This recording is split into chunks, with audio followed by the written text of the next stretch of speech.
chez les stars, en l'absence des patineurs Gabriela Papadakis et Guillaume Cizeron, quelles sont les chances tricolores ? Philippe Candeloro, la situation est assez catastrophique pour les Français, qui ont scrupuleusement respecté les consignes sanitaires et à qui il manque plusieurs mois de préparation physique, contrairement, par exemple, aux Russes à qui il n'a pas été imposé la même chose. On espère quand même que Kevin Nemo pourra atteindre le podium. Qu'est ce qui rend si unique le tandem que vous formez avec Nelson Montfort ? Entre nous, il y a une vraie disparité, ce qui ne veut pas dire contradiction. On nous compare souvent au duo des Amicalement Vôtres et je crois que ça donne une bonne image de ce que nous sommes. Je ne suis pas là uniquement pour raconter des conneries, mais on joue parfois avec ce côté loufoque pour animer les intermèdes. Je crois que c'est ce qui fait notre popularité. En quoi la Covid a-t-elle fait évoluer les compétitions ?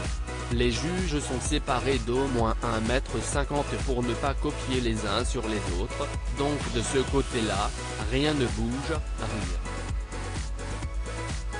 Mais le vrai bouleversement pour les patineurs, c'est l'absence de public. C'est difficile de se sentir motivé quand il n'y a pas cette ferveur autour de vous. Comment jugez-vous l'action de Nathalie Péchala à la tête de la Fédération française des sports de glace ? À l'époque de Didier Gaillaguet, la famille des anciens champions était tenue à l'écart et j'espérais que cela serait différent avec elle.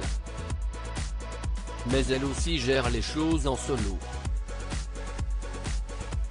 Selon moi, le changement n'a pas été opéré et je regrette que les histoires de jalousie et d'ego continuent de parasiter le patinage.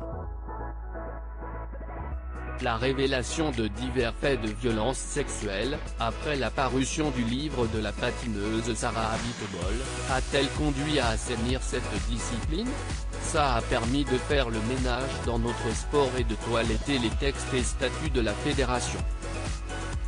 Il y avait une omerta à ce sujet, c'était indispensable. Mais du coup, on s'est beaucoup concentré sur l'administratif et pas assez sur les athlètes.